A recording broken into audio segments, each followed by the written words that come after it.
There are shows out there that will straight up lie to your face, and there is no better example than Classroom of the Elite. Because when you watch the episodes covering Volume 9, it paints the picture of evil Arisu bullying poor Ichinose, and you could not be more wrong. Volume 9 is the story of how Ayanokoji step-by-step engineered Ichinose's destruction, all to avoid a minor inconvenience. Seriously, every bad thing that happens to Ichinose in this arc is because of Ayanokoji. He basically held Arisu by the cane to destroy Ichinose's life. And the only reason he saved her is because it gets rid of a bigger threat. Listen, it's one thing when the villain understands how they lost, but you're gonna see Ayanokoji beat his opponents so bad they don't even know that they lost. And how Ayanokoji flawlessly manipulated every single person behind the scenes to get what he wants. By the way guys, my plan right now is to do the volumes one after the other, so next one's gonna be 10, 11, and so on. And if you want to watch those videos right when they come out, make sure you're subscribed. And it starts with one of the most interesting mysteries in the story that the anime completely cut out: the letter. When the paper shuffle exam was happening, there was a letter in everyone's mailbox that blamed Ichinose for illegally hoarding points, signed by Ryuen. When questioned, Ryuen challenges Ichinose to prove her innocence, and she does so by contacting the school and clearing her name. Case closed, right? Nah bro, how would Ryuen know that Ichinose is hoarding points? It doesn't make any sense. He wouldn't and doesn't, because he is not the one who sent the letter. The real culprit was Ayanokoji. Remember how Ayanokoji peeked at Ichinose's balance in season 1? He used that information to craft the letter. But why would he do that? Aren't their classes aligned? Well, there are two reasons. The first I can't get into because it's gonna be so fun watching it all come together. The second is because Ayanokoji has a tiny problem, and I don't mean metaphorically. There is a little girl after Ayanokoji and she will not leave him alone, and horrifyingly, she knows about the White Room, the secret institution that trained Ayanokoji and gave him the capabilities that surpass most humans. So, to get rid of Arisu, Ayanokoji required a distraction, like giving a child a toy to play with, and luckily, one was right in front of him. Ayanokoji knew that Ichinose would be perfect for the job given the process of elimination. Ryuen, although worthy, was already chasing the mysterious X and had zero interest in Arisu. In fact, sending the letter was part of how Ayanokoji got Ryuen to lock in. And he deliberately signed Ryuen's name to the letter because he knew if Ryuen was questioned, he would play along. Ryuen is not a fan of losing face in public by having to admit that someone was toying with them. And by egging Ryuen on, he further ensured that he would be chasing him. And Horikita's been collecting L's like it's her full-time job, so she is not a worthy opponent. Arisu's words, not mine. So that only leaves Ichinose, and sending out a letter blaming her for hoarding points creates an opening for Arisu to attack. And this is confirmed later in a conversation between Ayanokoji and Manabu, a conversation he would later exploit. After Ayanokoji's meeting with his father, Manabu tells him why he didn't let Ichinose into the council. On paper, she was incredible. He would love to have her, but he knew she would fall under Nagumo's control. And ironically, by rejecting Ichinose, he delivered her right into Nagumo's hands. Because after the rejection, Nagumo went behind Manabu's back to interview her. Her track record was stellar, and she was even the student council president at her old school. Nagumo could tell how much she wanted to be on the council, and he would use that to his advantage. Nagumo lies, claiming Manabu is obsessed with status, and since she started in Class B, she's never gonna be good enough to meet his standards. And he brought up the fact that Ichinose's track record should make her a shoe-in candidate for Class A, so why isn't she? And seeing Ichinose's sadness filled Nagumo with joy because he would soon turn her into his property. And if she ever wants to join the student council, she has to come clean now. Ichinose had no choice but to accept and pleads for him to keep it a secret. She then reveals the secret she kept locked away, how she was a shoplifter and stole an item for her sister, and how her mother made her forcefully apologize. But as we know, Nagumo isn't one to keep promises. He wanted to break Ichinose down and make her his own. However, as the student council president, it wouldn't look good for him to go after one of his own. So he leaves the job to Arisu by leaking Ichinose's secret to her, combining the letter where she found out about Ichinose hoarding points with Nagumo leaking her secret a clear plan of attack opens up for Arisu. And she brilliantly uses this information to get closer to Ichinose by using Masumi, a girl who once spied on Ayanokoji. Masumi was a habitual shoplifter sharing the same secret as Ichinose. So Arisu approached Ichinose under the guise of quote-unquote needing advice for her friend who has a bad habit. When you see Arisu and Ichinose hanging out after the paper shuffle exam, this is what Arisu was up to. But Arisu was still toying with her, secretly hoping that Ayanokoji would be her playmate.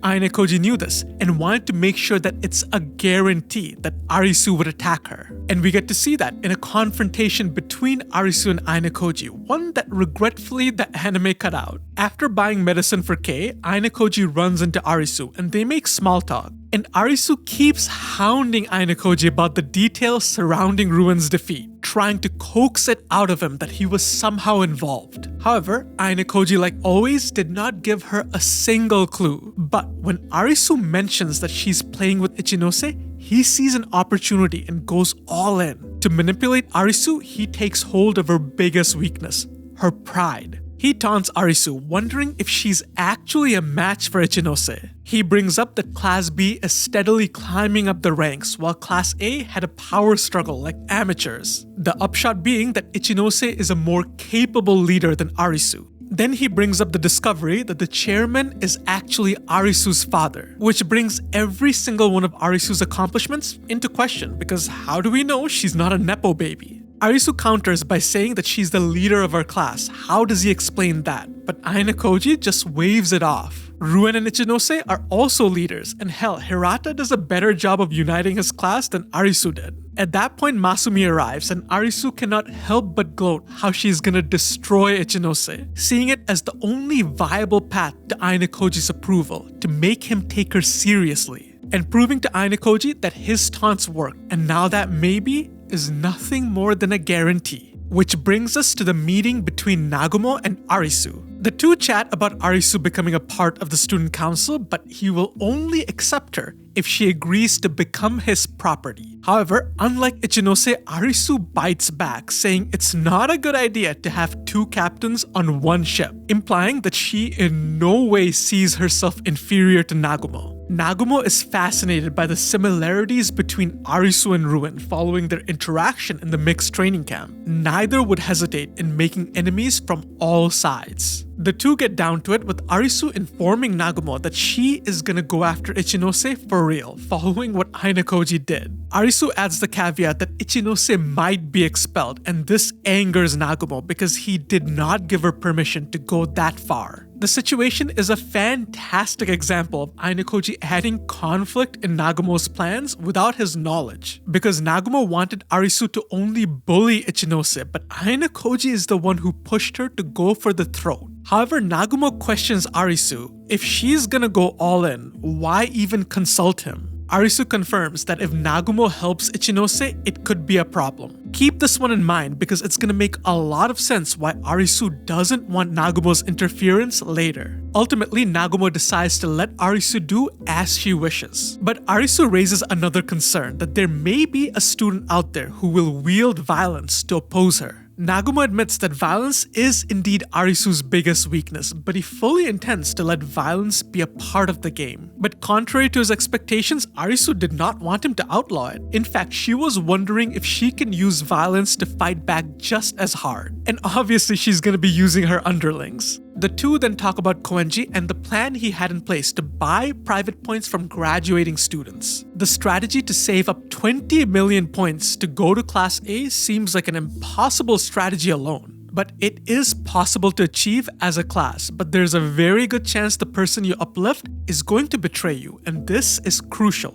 for Arisu's plan later. As a parting question, Nagumo asks if she knows anything about Ayanokoji, and Arisu plays dumb. And on the way out, Arisu runs into Kushida, who is waiting to see Nagumo. She claims to want to join the student council, but Arisu does not buy it. And Arisu is right on the money because the reason Kushida is here is not to join the council, but to ally herself with Nagumo. A viable option to take down both Horikita and Ayanokoji since her alliance with Ryuen is no longer there. Which begs the question, how would Kushida ever know that Nagumo is Horikita and Ayanokoji's enemy? Ayanokoji only accepted defying Nagumo as a price to pay for Manabu being a witness when he fought Ryuen. The only other people who should know this are Kiriyama because of Manabu's introduction and Ryuen. Again, another scene butchered in the anime because the conversation during winter break wasn't between Ayanokoji and Ryuen. Manabu was also there. But since their alliance is over, Ryuen has no reason to help Kushida, so how did she know? Ironically, the person who screwed over Ayanokoji and sent a powerful enemy to Kushida is none other than Horikita. So there was another scene cut during winter break where, as part of his strategy to help Manabu, Ayanokoji wanted Horikita to join the student council as a spy. But when Ayanokoji set up a meeting to broach the topic, he noticed that Kushida was there. Naturally, Ayanokoji wanted to postpone the meeting because Kushida knowing anything about Nagumo is a bad idea. Unfortunately, Horikita was firmly in the I can fix her phase of her teenage rebellion and made a ridiculous demand that whatever Ayanokoji had to say to her, he could say it right in front of Kushida. And if he doesn't now, she's not gonna hear him out later. So Ayanokoji begrudgingly asks Horikita to join the council in front of Kushida. And this intel let Kushida piece together that Nagumo was Ayanokoji's enemy. And now she's here at the student council to name Ayanokoji as a troublesome existence to Nagumo. And rather than helping Ayanokoji, Horikita plays a crucial role in creating his biggest headache. This, by the way, is the reason why Ayanokoji stops including Horikita in his plans for a while. He was not happy. And Arisu theorizes as to why Kushida is here because she's never heard a bad rumor about her. But she doubts Kushida is purely good and wonders if Kushida knows about Ayanokoji's secret and is acting as a spy for Ayanokoji. But little did Arisu know that this fated meeting with Kushida would give her everything she wants. Early in the morning, there was a huge commotion in Ayanokoji's class. Kei announcing her breakup with Hirata created a lot of buzz throughout the school because the two were very popular. Horikita questions Ayanokoji if he knew because he has a better relationship with them than she does. He denies it, even though during winter break we had this entire monologue where he talks about how he engineered the breakup. Ayanokoji theorized that even if Kei breaks up with Hirata, her popularity would not dip, even if Hirata dates another girl. But he has to play dumb, so he asks Horikita who broke up with who, and the official story is that Kei broke up with Hirata. However, even Horikita didn't buy it because Hirata is a catch. Why would Kei break up with him? Kei also built a persona around herself where she values others for their status, so through that lens, it makes even less sense. When Hirata arrives, everyone is understanding except for Yamauchi, who is the definition of oblivious. However, soon Ayanokoji is entangled in a different type of gossip, one revolving Ichinose and the rumors surrounding her. That she used substances in the past, that she was accused of theft, violence, and even compensated dating. Ayanokoji and Horikita have a conversation about rumors, how there's nothing illegal about spreading them. This, by the way, is one of the reasons Ayanokoji sent that letter blaming Ichinose for hoarding points. He wanted to test whether or not the school would punish him for spreading rumors, and they did not. And Ayanokoji knew that his taunts were the reason the current rumors were hounding Ichinose. Because this is Arisu taking action, and quite intelligently because spreading multiple rumors makes it hard to pin down the source. Horikita also recognizes this as an attack against Ichinose but doubts that it would work given her stellar reputation. But on the other hand, you can't have smoke without fire, and Horikita wonders if one of these rumors is the truth. Again, a part of Arisu's plan to stir up doubt and speculation to make the rumors go further and make them stickier. The fact that a straight-edge student like Horikita is gossiping is proof enough. And speaking of the devil, Arisu arrives at Ayanokoji's class shyly calling out to Yamauchi to have a conversation, and obviously he's down. If you don't remember, during the mixed training camp, Yamauchi carelessly bumped into Arisu and barely offered an apology. This and that are without a doubt linked, but there's an even more interesting build-up. Before arriving, Arisu had a conversation with Masumi where she was shocked that Arisu is already putting her plan against Yamauchi into action. But Arisu asks Masumi a simple question. Imagine you have two people in front of you and you can only get rid of one. Who do you get rid of? The one you hate the most, right? Masumi had to agree, which explains Arisu's actions. Her hate for Yamauchi was so vivid she couldn't help herself, but on the way over, Arisu runs into Ryuen.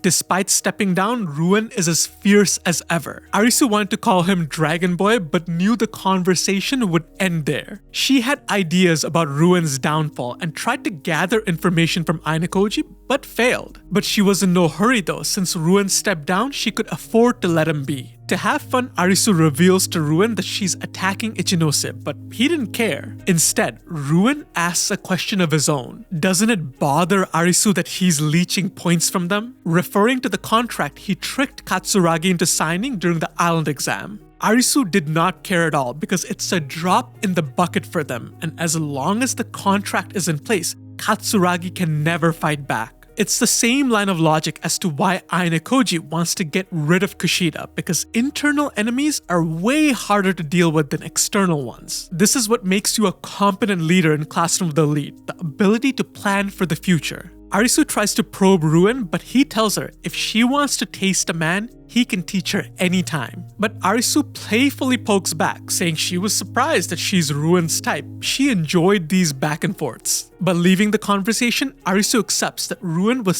thoroughly defanged and makes her way over to flirt with Yamauchi. She could not believe any human being could be this stupid. It was way too easy. She had a single ticket prepared for him, one to either heaven or hell, and Yamauchi will decide where he goes. A line that's going to become so important in the next volume. Meanwhile, Arisu looking for Yamauchi sent the entire class in an uproar. Even Ike is not going to entertain this being a reality. Horikita gets in Yamauchi's way, bringing up the obvious point that Arisu is going to use him as a spy, bluntly saying what everyone else is thinking. There is no other reason she has an interest in him. But in Yamauchi's head, he's the protagonist of his own harem anime. Dude definitely forgot to look at the cover. Yamauchi considers himself the class's lethal weapon and will take care of everything. Ayanokoji was dying to know what countermeasures he had in place. Haruka couldn't pass this up, so she grabbed the Ayanokoji group to spy, and Arisu turned up her charm to the max, playing with her hair, flirting like a girl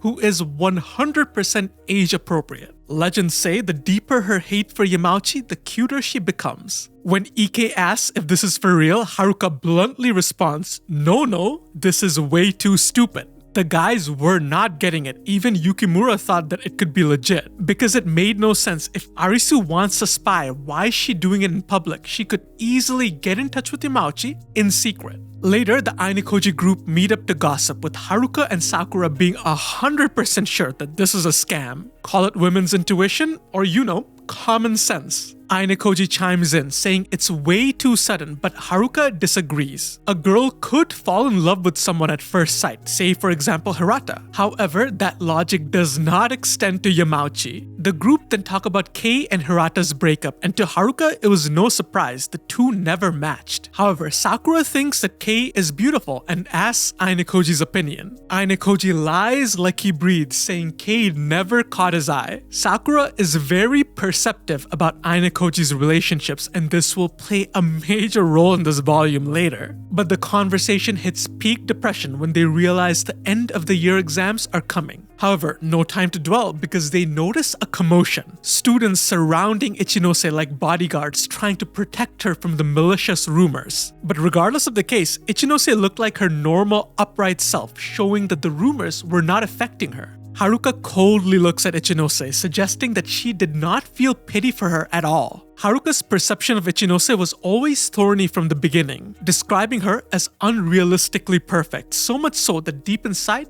Haruka thinks she may be rotten. And in the middle of their study session, they get a call from Miyaki saying that there's trouble brewing. Curious, the group make their way over, only to discover Miyaki mediating a confrontation between Kanzaki and Hashimoto. Hashimoto holds the position that he's not doing anything wrong and Kanzaki is the one who picked a fight. Kanzaki, on the other hand, looks troubled, almost as if he didn't want anyone to discover this, but he goes on to address Hashimoto, questioning him about lurking around a club to which he's not a member, but Hashimoto disregards it. He can do whatever the hell he wants. So Kanzaki gets right to the point, accusing Hashimoto of spreading rumors about Ichinose, which makes everything easy to understand. But Hashimoto plays dumb, asking how is he tied to the rumors? And he returns the question back, asking are all these rumors really just rumors? Bringing up the same thing Horikita did, that where there's smoke, there's fire, but the saying didn't convince Kanzaki. So Hashimoto goes direct, asking if Ichinose has a dark past. But Kanzaki completely sidesteps the question, saying that they've been through a lot and he completely trusts her. Kanzaki asks Ichinose point blank about the rumors and she told him not to worry about it. So that's good enough for him.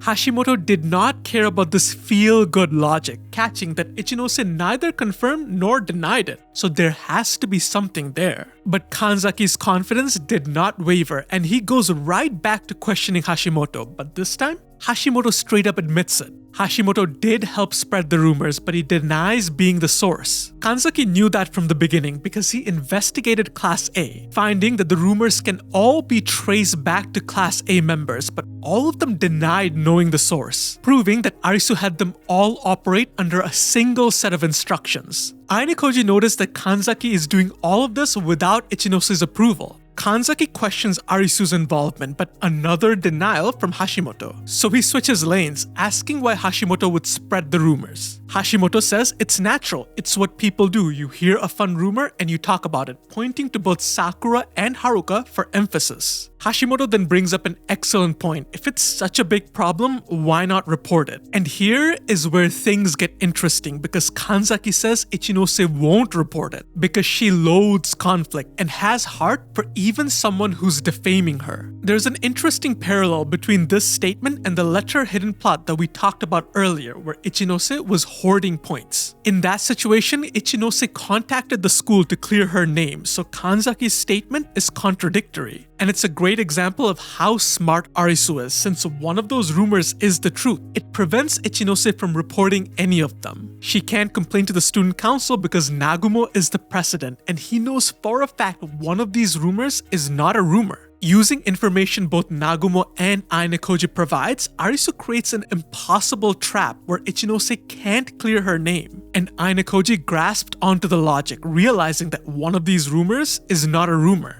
Kanzaki and Hashimoto argue in a circle, but Ayanokoji noticed another problem. Hashimoto paid close attention to him. His demeanor towards him is way different than the mixed training camp, so something must have happened. After the confrontation, Haruka is super excited, and Miyake reveals that he's comfortable in those situations because of his past. He came from the same rough part as Ryuen and had faced him before, but since he was an NPC, Ryuen didn't pay him any mind. Later, Ayanokoji spots something interesting. Ichinose, but rather than being cheerful, she looks like she's beaten down by the boot of life, proving that despite the front she puts up, Arisu's plan is working. Ayanokoji wonders why she kept her classmates out of the loop. He would love to have a conversation with her, but there were two things bothering him. First, Hashimoto has been spying on him for a while, and second, his classmate Meiyu approaches him. She wants advice, which is odd because they've never interacted before. The topic seems heavy, so they decide to go to a cafe. Meiyu is as shy as they come, and she reminds Ayanokoji of Sakura, so he has to take things slowly.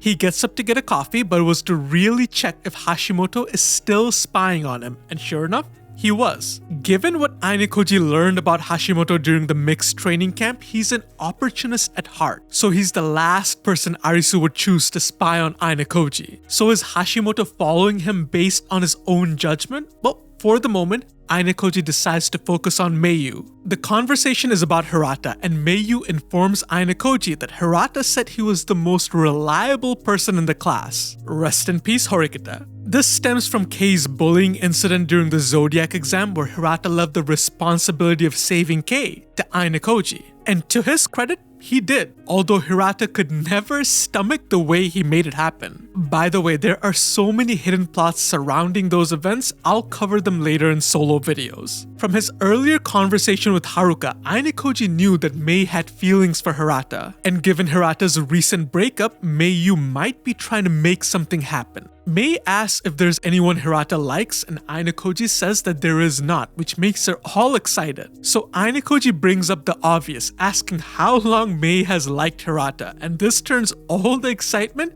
into panic. But she does answer seriously, claiming that it was love at first sight, foreshadowed by what Haruka said earlier. They talk about Mei's life and how she's a prodigy and how she knows 3 different languages, Chinese, English, and Japanese, at a very young age. On the topic of Hirata, Ayanokoji advises Mei to take things slowly, because during winter break, he found out that Hirata is in no rush to get into a relationship. Mei appreciates the advice, and her perception of Ayanokoji changes, because before, she saw him as someone scary like Sudo. I mean, she wasn't wrong about the scary part, but we're just gonna sweep that under the rug. The two are soon approached by Hiyori, who teases them about dating, and Mei denies it violently. Hiyori asks what they were talking about, and Mei doesn't want anyone else to know, so Ayanokoji comes up with an excuse, saying they were talking about China. Turns out Hiyori is into that as well, and they talk about a bunch of different topics like the Pingyao ancient city. And even Mei is shocked by how much Ayanokoji knows. And Hiyori describes her relationship with Ayanokoji as reading buddies. And Hiyori was ecstatic to be able to make friends from different classes, because for the longest time, no one in her class shared her interest, except for Ryuen, of course. And Ayanokoji caught an interesting contradiction in the way the school operates. Given the competition between the classes, you start seeing everyone else that's not in your class as enemies. But things like the mixed training camp encourage you to make friends from other classes. How would that work in the future? Ayanokoji goes to check his mail, which basically became a ritual after his tense meeting with his father, because he believes mail is one of the ways his father will reach out to him, and Hiyori approaches him. She wants to help Ichinose with the rumors hounding her and asks Ayanokoji if he has any useful information. Ayanokoji straight up lies, saying that he doesn't, but Hiyori is determined to protect her friends. It's a telling conversation because Hiyori is not naive. She does not think she can protect everyone, and Ayanokoji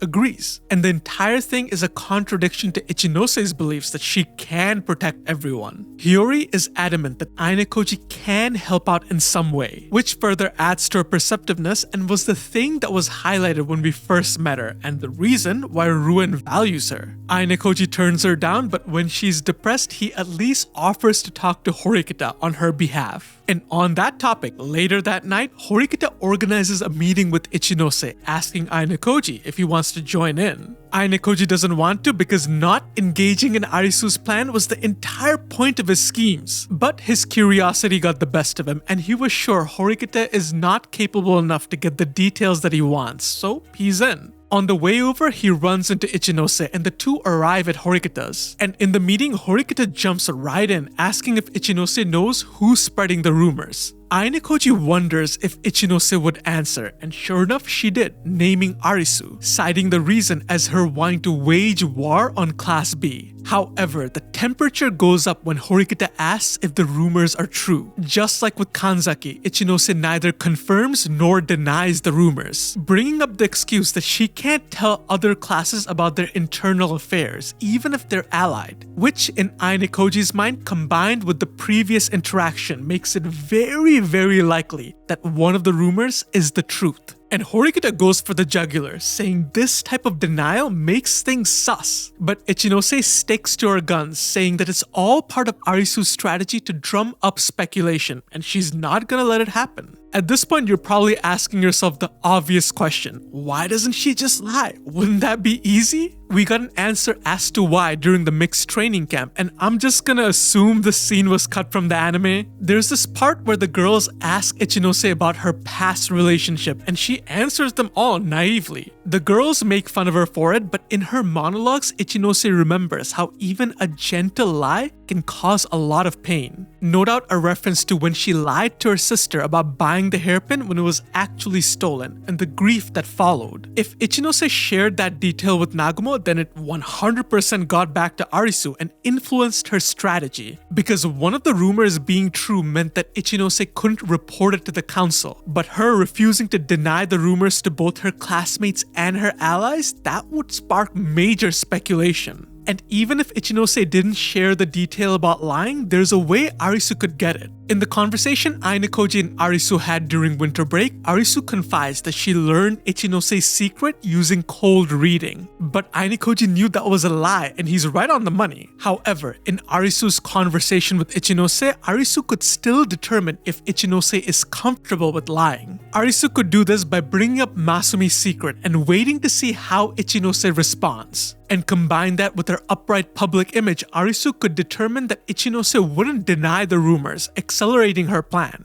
Classroom of the Elite is all about social masks and how people hide behind them. And being quote-unquote the bigger person is a social mask Ichinose creates to hide the fact that she was a shoplifter in the past. In fact, Ichinose tells Horikita to stay out of it, framing it as her not wanting to trouble Horikita. It isn't a mask of goodness, but a mask of deceit. Evidenced when Horikita calls her noble, but Ichinose can't take the compliment because the guilt is eating her up. One lie spiraled into many, and the number is only going up. Ayanokoji decides to shake things up, sharing Kanzaki and Hashimoto's confrontation. But in reality, it's subtly telling Ichinose that her plan has holes, because even if she tells people to do nothing, they still will for her sake. The topic is too heavy for Ichinose, and she ends it there. Later, Horikita asks Ayanokoji for advice, and he advises her to do absolutely nothing. It's self-serving. He put a lot of effort into making Arisu chase Ichinose. He doesn't want Horikita messing it up. He rightly explains that if Arisu gets rid of Ichinose, that's one less class to worry about. Horikita calls him cold-hearted, but to Ayanokoji, it's simple logic. Ichinose is an enemy, and this fantasy Horikita has of them being allied, beating all the other classes and then fighting it out, is naive. Ichinose's defeat is a positive no matter how Horikita spins it. And this conversation prompts Ayanokoji to think about the drastic change in Horikita. He chalks it up to her attempts at mending her relationship with Kushida. But Ayanokoji felt safe. The current Horikita couldn't help Ichinose even if she wanted to, because the only person who can help Ichinose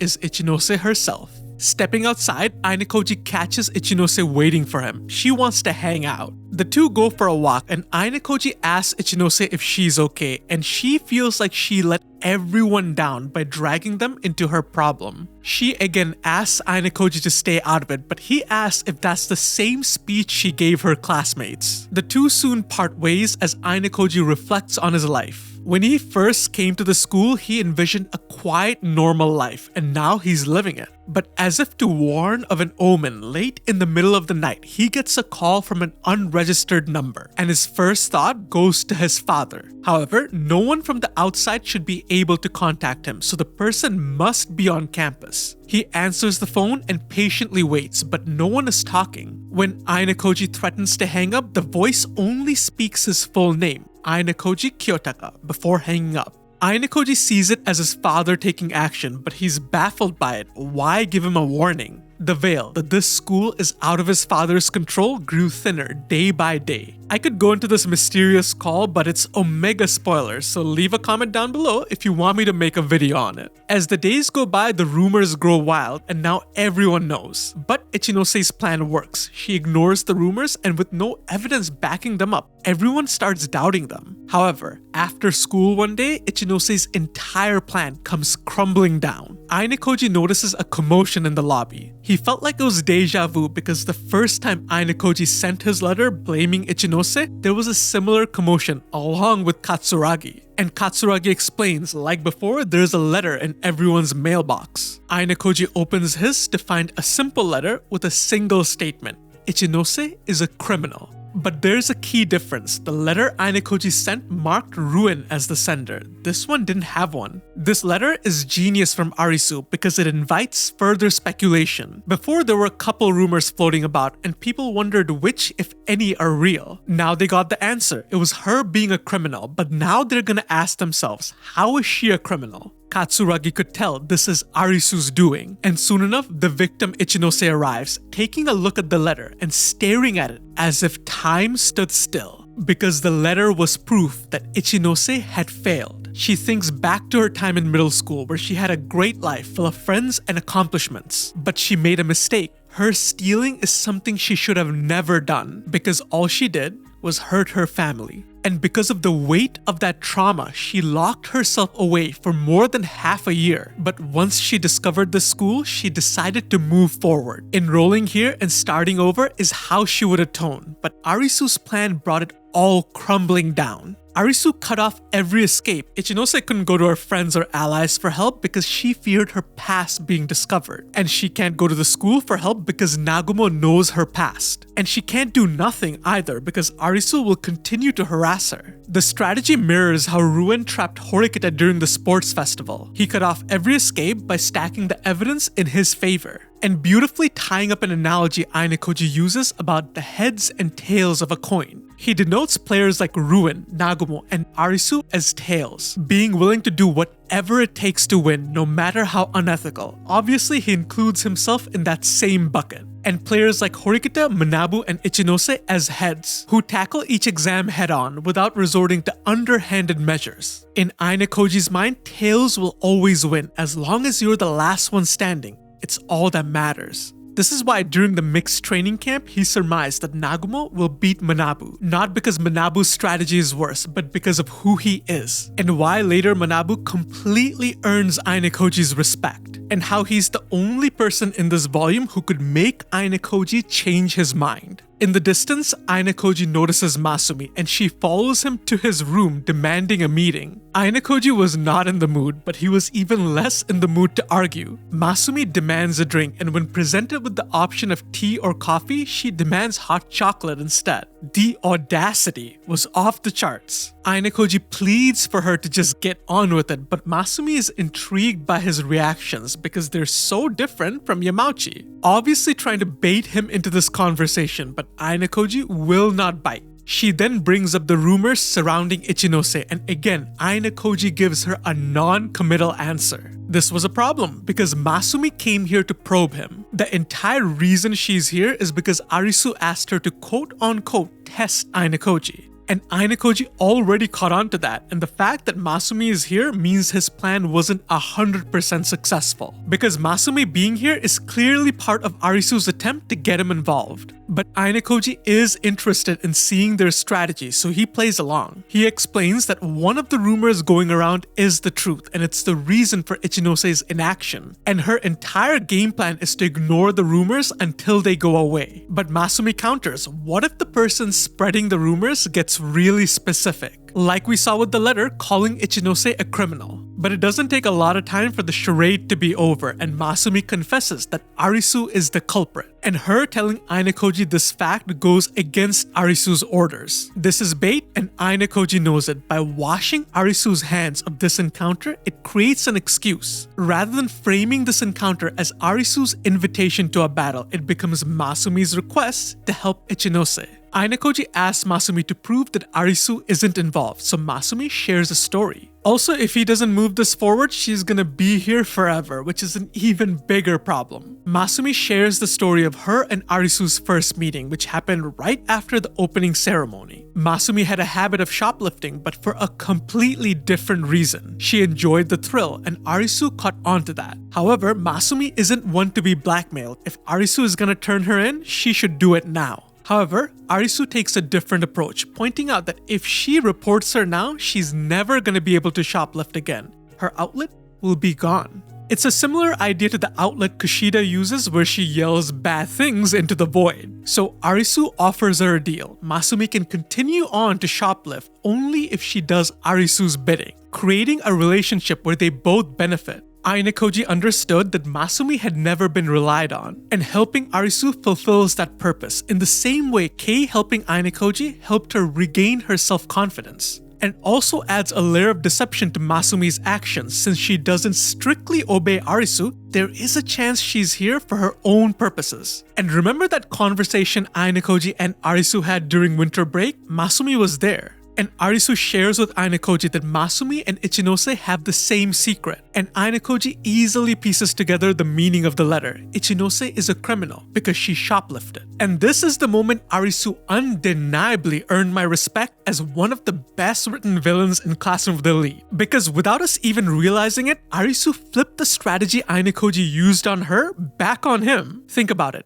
How did Ayanokoji lure Arisu into attacking Ichinose? It's by understanding fundamental human psychology. We as human beings hate being tricked. If we feel like someone's trying to persuade us or sell us something, we're not gonna go for it. So if Ayanokoji told Arisu that, hey, if you defeat Ichinose, I will consider you a worthy opponent, Arisu might just ignore him and attack him anyways. But Ayanokoji is smart and he understands people. Rather than telling Arisu to attack Ichinose, he sets up the perfect environment for her to attack Ichinose. By leaking the letter back in volume 6, informing Arisu that Ichinose is hoarding points, which means she's acting as the bank of Class B. He then carefully maneuvers the conversation, taunting Arisu and making her think that attacking Ichinose is her own idea. And here, Arisu basically stole Ayanokoji's tricks and used it against him. When they met during winter break, Arisu gave him a hint that Ichinose and Masumi share the same secret. And in the conversation, Arisu keeps provoking him, enticing him to come to the answer himself of what that secret is. But it didn't work. Ayanokoji knew what she was doing and completely ignored her. And this is where the second part of Arisu's plan comes in with the letter she just sent. Just like how Ayanokoji sending the letter blaming Ichinose of hoarding points serves multiple purposes, one of which is to provoke Arisu into attacking Ichinose. Arisu sending the letter blaming Ichinose of being a criminal also serves multiple purposes, one of which is to provoke Ayanokoji. Not to attack Ichinose, but to save her, to get involved in her battle. Because if he tries to save Ichinose, Arisu can have her long-awaited showdown, even if it's indirectly. Now, in a minute, you're gonna see whether or not this paid off, but regardless, what a big brain play, and Arisu's archetype isn't for show, she is brilliant. Masumi sells a sob story about feeling camaraderie with Ichinose and asks Ayanokoji to help. And to add authenticity to the story, she provides a demonstration. Leaving behind her ID, Masumi heads out, and Ayanokoji notices a detail for a crazy mystery we will visit later.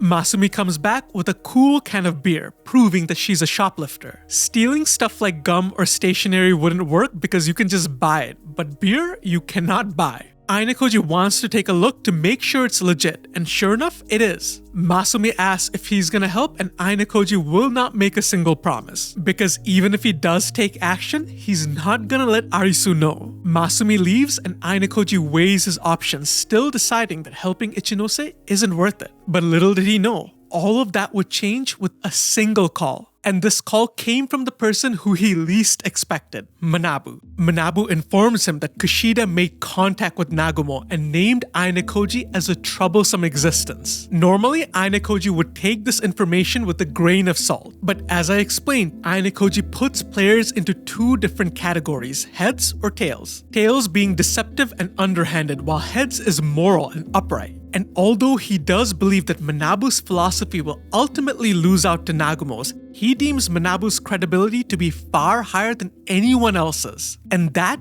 is the consequence of maintaining trust. And funny enough, later on you're gonna see why that's gonna go a long way towards earning Ayanokoji's respect. There is so much more here to this one moment that I can't get into right now, but you best believe I'm gonna be covering them as the videos go on. Kushida reaching out to Nagumo also impressed Ayanokoji because it's a smart play. When it came to Ryuen, Ayanokoji felt Kushida was way too impatient. She made some big mistakes. And Ayanokoji was more than happy to exploit those mistakes to crumble their alliance. But Nagumo is a formidable ally with influence reaching far deeper than Ryuen's. Additionally, he's gonna graduate before Kushida, so there's one less person who knows her secret. But the real question is, will Nagumo trust Kushida? Using that line of reasoning combined with the information Manabu gave him, Ayanokoji devises a game plan. Because Kushida approaching Nagumo changes everything. And it is the catalyst for him helping Ichinose, not because he cares about her, but to avoid an even greater problem, which is Nagumo and Kushida's alliance. Let me ask you a question.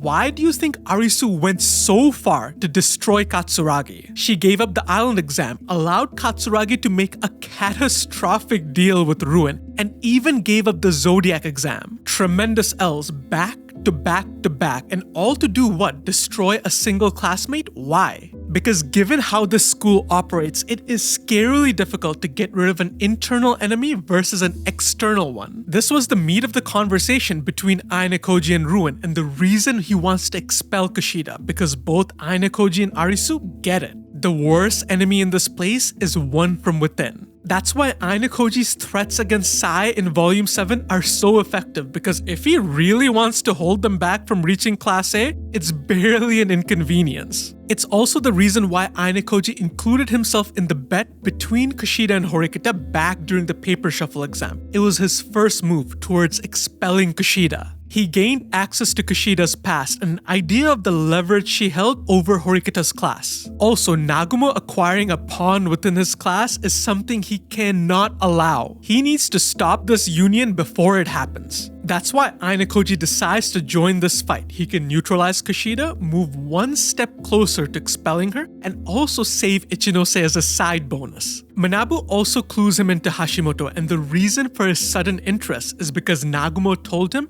Ayanokoji is special. And for that, Ayanokoji had a separate strategy in mind, but they all work together, introducing one of Ayanokoji's craziest schemes where he shoots down 7 different objectives with a single shot. But before he can proceed, he needs certainty, so he goes to the convenience store and his hunch is proven right. When Masumi hands him the can, Ayanokoji notices the sell-by date. Now at the store, that date is 4 months off from every single other can there, which means Masumi tried to trick him. Given the time frame, it's the same can she stole when Arisu confronted her. And now Arisu is using the same can to deceive him. This is Arisu provoking him. Confirming Arisu's involvement, now Ayanokoji can put the rest of his plan into action by calling the person you would least expect, Kushida. That's right, the person he will use to destroy Kushida is Kushida herself. A few minutes later, and she's in his room. The dead of night is the perfect time to have this meeting because it told Ayanokoji that Kushida is interested, because being in a guy's room after curfew can get you in trouble. Kushida gives him obligatory Valentine's Day chocolate to get it out of the way. However, Kushida is puzzled because she assumed Ayanokoji hates her, but he corrects her. He assumed she hated him, so he stayed out of her way. Kushida couldn't help but laugh at how true that was. However, she did keep her good girl behavior on the outside, and this made Ayanokoji realize that he is being recorded, because it heavily contrasts with another meeting they had in the dead of night. There's no reason for her to act in his room. Kushida wonders why he didn't ask Horikita, but what he needs, Horikita cannot provide. And this is one thing that stunned the scientists in the White Room who observed Ayanokoji. Even though he had no emotions, he was well equipped to use the emotions of others to his advantage. Lies are what he uses to get what he wants. And Kushida is a girl bound by her endless ego. He understood that making her feel like she has the upper hand is how he's gonna wrap her around his finger. And this means not pointing out that she's recording and making her feel smart and feeding her ego by placing her above Horikita.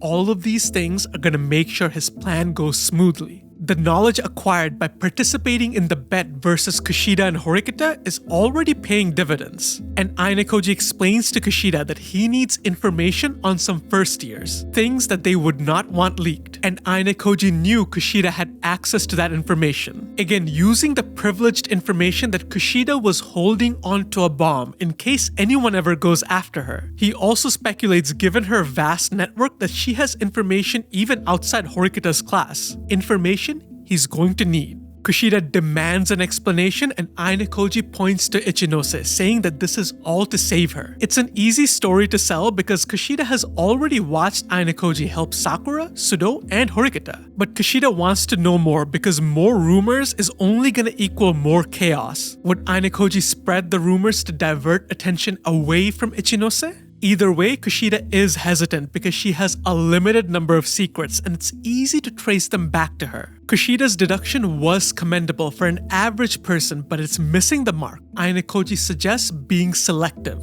The trick is to avoid heavy rumors, things only entrusted to a select few. If they use simple rumors, things that their friends might already know, it's not gonna hold any weight. But Kushida is not sold because what's her upside? Given Kushida's nature, Ayanokoji understood that the deal is possible. So he draws attention to how he can't betray her by pointing out that she was recording him. With enough evidence, Kushida stops the recording, reverting back to her malicious self. If she is to entertain this plan, she wants to know every detail. And Ayanokoji reveals that his plan is to involve the school. Ichinose will not report the rumors, so the school can't do anything. Ayanokoji wants to make it so the school has no choice. Ayanokoji understood that Arisu is threading the needle of what is acceptable. His job was to push things over the edge. Kushida was starting to understand that even if Ichinose stays quiet, everyone else won't. If enough people complain, it won't be pretty. Ayanokoji explains that the goal was to select a few students from every single class and mixing in lies with the truth, just like Arisu. Even without complaints, the rumors are going to create a tense environment full of speculation with fights breaking out. And given Arisu is the suspect behind Ichinose's rumors, everyone will assume she's also responsible for these new rumors. Even if she denies it, no one's gonna believe her. Kushida asks how he's gonna spread these rumors, and the answer is the school forum. It's a throwback to Ichinose's first arc where she used the school forum to help Sudo. But Kushida questions the approach because the posts can be traced back to him. Ayanokoji promises that if anything happens, he's gonna take all the blame. Kushida is still on the fence because if he gets caught, it can easily be traced back to her. She is the only way a loner like him is gonna get access to this information. But Kushida will consider the deal if Horikita drops out. That to Ayanokoji is unacceptable, but as a counter, Kushida wants his expulsion. And that to him is even more unacceptable. Kushida finds it hilarious. Given Kushida had nothing in mind, Ayanokoji makes a suggestion. In exchange for her cooperation, he's gonna give her half of all the private points he earns moving forward, framing it as added insurance to guarantee Kushida's survival, appealing to the side of her who wants to maintain her standing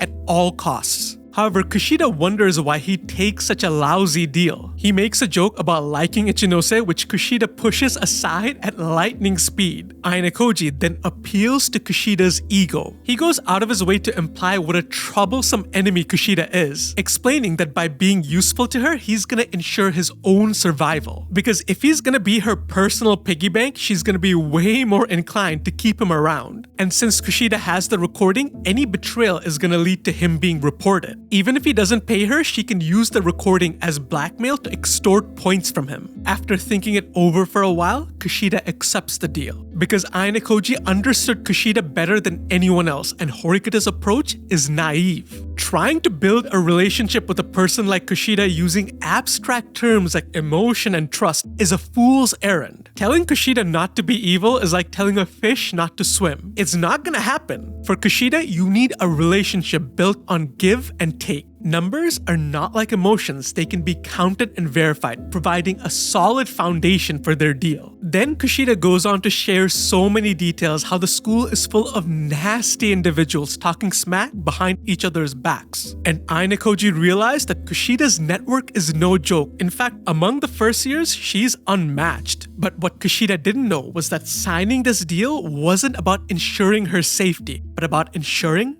her destruction. One of the reasons Ayanokoji made this deal was to validate the quantity and quality of Kushida's information and to gather undeniable proof of her evil nature when he moves to expel her, including a secret objective that we're gonna go into later. Kushida, with a smile on her face, just signed the deal that's gonna lead to her destruction, and the best part is she doesn't even know it. We fast forward to Valentine's Day, where Ayanokoji puts another one of his plans into action, namely to get rid of Hashimoto. Ayanokoji received several missed calls from both Kei and Sakura, and he's well aware that both of these girls want to give him chocolates. But these missed calls were not an accident. Ayanokoji deliberately turned off his phone to make himself unreachable. His entire goal was to control when and where he would meet each girl to make his plan against Hashimoto airtight. Ayanokoji knew for a fact that it wasn't easy for Kei to try to give him chocolates given all the attention surrounding her after a breakup with Hirata. If anyone catches her giving him chocolates, it's gonna be a major scandal, and Kei is way too smart to approach him recklessly. Now, fully in control of the situation, Ayanokoji sends out the messages to set up the meetings. He also ponders the idea of Valentine's Day and how he's never gotten chocolates in his life. The sentiment does seem nice, and he's surprised that he has that desire within him. And to be fair, it wasn't that different for the boys in his class because all of them kept a scoreboard of who got what. And after class, Ayanokoji asks Horikita if she made any progress with Kushida. Horikita reports that it is going well. They're gonna go have tea, which Kushida would never agree to in the past. Ayanokoji asks again if anything is going to change, and Horikita gives him a non-answer, so Ayanokoji leaves. It may not be too obvious, but this is Ayanokoji throwing shade and straight up dismissing Horikita's methods to her face. As I mentioned earlier, he believes that Horikita's approach is wrong, and this conflict in approaches is vital to how Kushida's arc wraps up. Next, Ayanokoji makes progress on his plan to save Ichinose by checking in on her class. Ichinose is absent, and the official story is that she's sick, but there is speculation flying around that it's because of the rumors. Ayanokoji wonders how Arisu unearthed Ichinose's secret. When they had the conversation, Arisu explained that it was through cold reading. Ayanokoji might have been born at night, but it wasn't last night. That's a dumb claim. And Ichinose is way too clever to fall for that. He speculates that someone leaked it to her and narrows down the suspect to Nagumo. But using this method, he's relying on way too many assumptions. As Ayanokoji explained to Ryuen, he won't carry out a plan without a 95% success rate. And the person who can make that happen is Ichinose. He pays her a visit, fully aware that Hashimoto is watching. But there are several girls at Ichinose's door, so Ayanokoji turns back. And now it was time to meet Kei, a meeting that Ayanokoji wants Hashimoto to watch. They go to a secluded spot and Kei can't help but complain. The two share a fun conversation about the weather and exams, and Ayanokoji can't help but tease Kei. But to make up for it, he promises to help her study. Ayanokoji knew for a fact that Kei wants to give him chocolates but was too shy to broach the topic. So he brings up one of his own, telling Kei about the unknown caller in the middle of the night. Kei didn't have the number, but she will investigate it for him. But unknowingly to Ayanokoji, Kei was dying. Ever since she saw Ayanokoji, her heart was beating out of her chest. Even though it wasn't the first time she's given chocolates, this time was different. She playfully quizzes him on what day it was, and it wasn't to be mean. She needed any outlet to hide her embarrassment. Ayanokoji wasn't sure if he's getting punked, but answered Valentine's Day, only to be hit by a box of chocolates on his head. Kei makes an excuse saying they were originally for Hirata, but she knew deep inside a clumsy lie like that would not work on Ayanokoji. Because she and Hirata broke up over a month ago, that's a long time to prepare chocolates, and Ayanokoji points that out. Truthfully, she bought it for Ayanokoji at the very last minute, panicking over which one to get. And Kei did her best to play up her gal persona, because if she admits that she bought chocolates for him, she would come across as nothing more than a girl in love. So she piles on even more excuses, saying that the chocolates were some sort of insurance plan, boasting that someone as inexperienced as Ayanokoji would not get it. However, Kei did wonder, wasn't Ayanokoji expecting to get chocolates from her? She asked him the question and it didn't even cross his mind. Yet again, lying like he breathes. But Kei did buy the lie, which made her pretty mad. Kei at least expected for him to lose his composure for even a second, so this was frustrating. She asked if he's ever gotten chocolates before, but the answer is no. Another lie, because he did technically get chocolates from Kushida the night before, but Ayanokoji knew in situations like this, lying is a must. Kei pokes fun at him for having zero romantic prospects. But Ayanokoji points out that now that she's given him chocolates, he has something. And deep inside, Kei was happy that she was the first girl to give him chocolates. However, she does expect him to return the favor 1,000 times over on White Day. And she's happy that on that day, she's gonna have him all to herself. Which, funny enough, leads her to take severe mental damage when she realizes that she is a girl in love. Self-awareness is a beautiful thing. As Kei frantically looks to change the topic, Ayanokoji signals her with his eyes, and she gets it immediately. That something is about to happen. And it's not hard to understand what was about to happen if you peek into Hashimoto's mind as he's watching them. Ayanokoji understood who Hashimoto is. He's not gonna pick a side. He will only pick the winning side. Hashimoto would have joyfully chosen Katsuragi had he won. He took a keen interest in Ryuen because he sensed potential. If Ryuen asked, he would leak all of Class A's secrets in a heartbeat. And even though Ichinose isn't open to his tactics, he already made contact with someone in Class B who's less upright. Hashimoto played all sides. People were nothing more than tools to him to get what he wants, and there is nobody who understands that better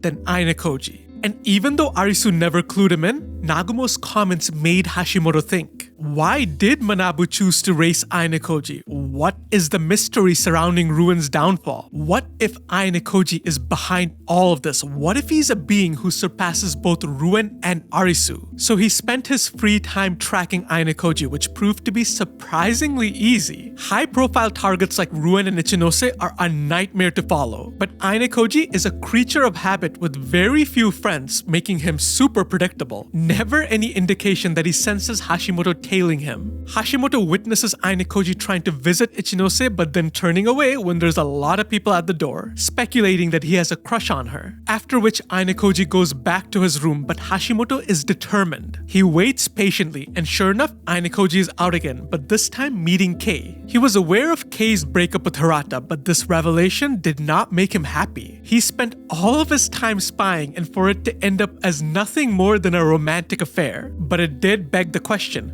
who pursued who? Hirata, without a doubt, is more popular than Ayanokoji, but things like this aren't universal. There are girls out there who could like Ayanokoji more, and maybe Kei is one of those girls. And Hashimoto notices Kei giving Ayanokoji chocolates, so it's not one-sided. Hashimoto decides it's now or never. He would challenge Ayanokoji to find out more information. So he interrupts their meeting. Kei has no idea who he is, so Ayanokoji makes the introduction. Hashimoto then gets closer to Kei, asking what their little meeting was about. As much as Kei and Ayanokoji can lie, it was Valentine's Day, so it's obvious. Kei questions why Hashimoto even cares, but he fires his own question, asking why would she dump Hirata for Ayanokoji, the implication being that Hirata is way higher on the social totem pole. Kei relies on another excuse, saying the chocolates were originally for Hirata and she didn't want to waste them. Hashimoto did not buy it, but Kei is done playing nice. She puts on her gal persona and chews him out, saying who the hell does he think he is? But Hashimoto still kept at it, so it was the perfect time for Ayanokoji to test whether or not Kei could keep up. So he prepares the stage, asking Kei to come clean. Kei lets out a sigh, explaining that Ayanokoji is the middleman. He's holding onto the chocolates to pass them along to the guy who she actually likes. Kei's scenario is brilliant because given the attention surrounding her, she can't casually give anyone chocolates. Using Ayanokoji as a middleman to avoid public complications is the perfect cover. Hashimoto is doubtful, but Kei does not care. He's an absolute nobody. Why does he want to know? Is he stupid? Not really sure how much of this is her persona or her actual feelings leaking out. Hashimoto apologizes, but Kei doesn't let it go, asking why he's involved. So out of sheer desperation, Hashimoto makes his move, doing the famous Kabiran wall slam, hitting on Kei and asking her out. But the entire time he's sending glances at Ayanokoji, almost as if asking, what are you gonna do? And Ayanokoji is just like, oh, well, you kids have fun, and he walks off like this doesn't even concern him. Kei follows suit, pushing Hashimoto away, and Hashimoto loses interest in Kei instantaneously. He then catches up to Ayanokoji, apologizes for the intrusion, and sends his condolences. Because given the T-Rex incident, he knows most girls aren't gonna be able to handle him. Must make his dating life very, very hard. No pun intended. And as far as statements go, that was one that actually annoyed Ayanokoji. Hashimoto tells him to be happy, but he was not happy at all. Hashimoto wants to swap contact information, and Ayanokoji will do so as long as he never makes that joke again. It is a deal. And without Hashimoto even knowing it, he fell right for Ayanokoji's plan, because every single thing he showed Hashimoto during this confrontation was all calculated. First, Ayanokoji understood the pressure Hashimoto was under. He has to obey Arisu's commands, which eats up a lot of his time. And on top of that, the end of the year exams are just around the corner, which further limits his time. Ayanokoji made sure that his days are as boring as humanly possible to eat away at Hashimoto's patience. First, he visits visits Ichinose to give Hashimoto the hope that he's gonna help her. But then he turns away, so it comes off as him trying to get her favor because he likes her rather than trying to help her. And to build on this theme, he meets up with Kei, which Hashimoto thinks is an important meeting which will reveal a hidden side. But again, it was just about romance. Ayanokoji deliberately chose a cold, secluded spot to annoy Hashimoto even further. Ayanokoji knew that Hashimoto's desperation would prompt him to take action, and Kei would handle the rest. It's a simpler version of the strategy he used to mess with Ryuen, showing Hashimoto what he wants him to see. With Hashimoto out of the way, he can finally focus on Ichinose. And the first step is paying a visit to Hiyori. At the library, Hiyori gives him chocolates and they talk about books, but that's not the reason Ayanokoji is here. Early on, we saw how Hiyori asked Ayanokoji to help Ichinose. Ayanokoji noted Hiyori's desire to help her friends, so he sells Hiyori a story about how Arisu is going to target her class, aka her friends, next. He tells Hiyori about the malicious rumors surrounding her classmates he heard elsewhere. In reality, he didn't hear it elsewhere. This is information he got from Kushida, and now he's spreading them through Hiyori for the first time. This is Ayanokoji carefully laying the groundwork for an important confrontation later. Next, he would go on to spread rumors about his own classmates. So he contacts an unexpected figure, Kiriyama, the vice president who backs Manabu against Nagumo. The meeting takes place at a remote spot, and Ayanokoji shares his plan about saving Ichinose using rumors. And he wants Kiriyama to be the one to post those rumors. Kiriyama sees nothing in it for him, but Ayanokoji corrects him. They're supposed to work together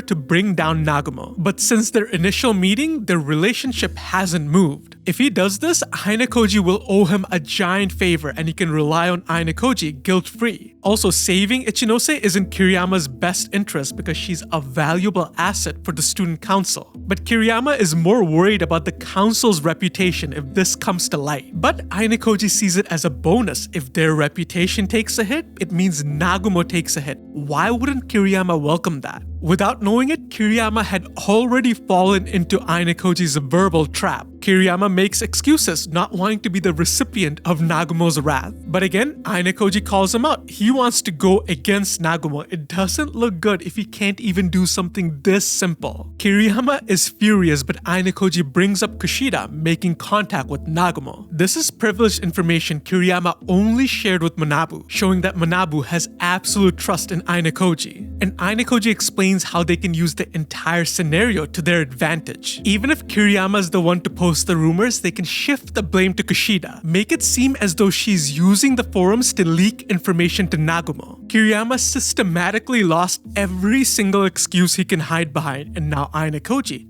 will go for the kill. He threatens Kiriyama. If he doesn't do this, he's just gonna assume Nagumo has him under his control. And rather than Nagumo, now he'd have to deal with Manabu. He would not go for the carrot, so now he's gonna get the stick. Kiriyama caves and Ayanokoji has him type up the rumors then and there. If he left it to later, Kiriyama could use someone else's phone. And this scenario gives Ayanokoji future leverage over Kiriyama. And since the conversation is in person with no recording, if push comes to shove, all the blame will go on Kiriyama. But to be fair, both of these things are small side bonuses. Why Kiriyama typing it out is important. Kiriyama wants Ayanokoji to remember that he owes him big. And when Ayanokoji returns to his dorm, he notices chocolates from both Sakura and Haruka. He received chocolates from 5 different girls: Sakura, Haruka, Kei, Hiyori, and another girl who he didn't mention. No time to ponder though, because he needs to move on to the next step. That night, Ayanokoji sneakily visits Ichinose's room, which was a gamble because she is sick and could turn him away. But to better the odds, he had Horikita contact Ichinose ahead of time to make sure she's at least awake. Ayanokoji knew that being here after curfew was dangerous, so he uses that danger to his advantage because Ichinose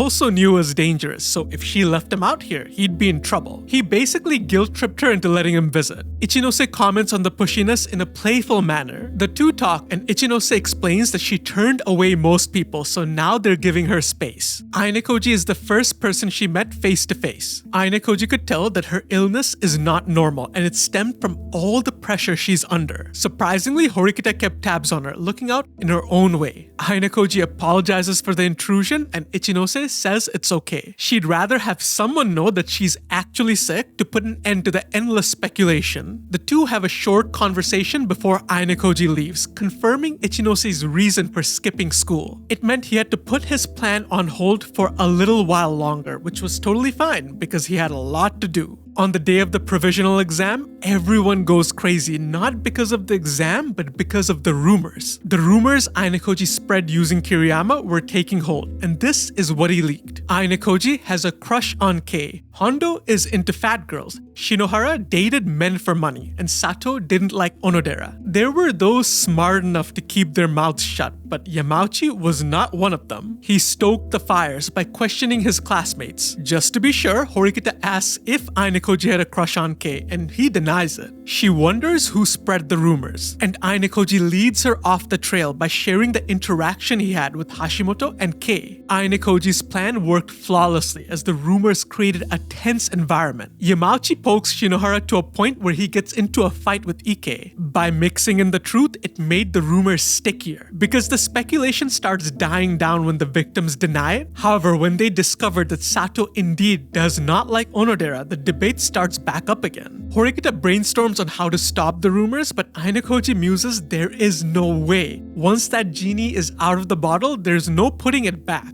Horikita asks why it doesn't bother him, but Ayanokoji just shrugs it off because it's even more annoying for Kei. Horikita then gets a text from Kanzaki informing her that Ichinose is absent yet again. Since it's during an exam, it means things aren't great. And by proxy, Ayanokoji understands that he needs more for his plan to work. On the message boards, there's rumors about every single class but Class A, painting them as the culprit. Ayanokoji effortlessly creates a no-win situation for Arisu because even if they deny spreading the rumors, who's gonna believe them? And like Hashimoto and Kanzaki's confrontation proved, that once the rumors are out there, there's no tracking the source, so there's no clearing their name. He turned Arisu's own strategy against her. And there's an even deeper layer to this plan concerning his relationship with Kei. Why do you think Ayanokoji spread the rumor that he likes Kei? At first glance, it seems pretty simple, because if he spread the rumor that Kei likes him, it would negatively affect her status. And Ayanokoji being a victim of the rumors alleviates the suspicion that he spread the rumors. Additionally, since Hashimoto spied on his interaction with Kei, it makes it even easier to paint Class A as the culprit for spreading that particular rumor. But on the flip side, we know how adverse Ayanokoji is to risk. And there is a real danger here since they do collaborate. There is no reason for Ayanokoji to spread this particular rumor. His plan can work without it. And his reason is a throwback for readers who are closely following the series. During the paper shuffle exam, Sato confesses her feelings for Ayanokoji and Kei confronts him later. Kei tells Ayanokoji the way girls mark their man is by telling other girls that they're going after him. Sato made that declaration before asking him out, because when you mark an individual, it deters other people from going after them given the competition. Ayanokoji spreading this rumor serves that very purpose. If others think he has a crush on Kei, then they'll be less hesitant to pursue her, showing Ayanokoji's possessive side. The whole thing is backed up when Kei arrives and she gossips in her group. Ayanokoji intentionally stops listening in, even though he had no problems eavesdropping on every other conversation, because Ayanokoji knew that Kei would either have to badmouth him or call him a loser to deny the rumors. In his monologues, he straight up confirms that he didn't want to hear it. A really cute and significant scene showing how much their relationship has progressed following winter break.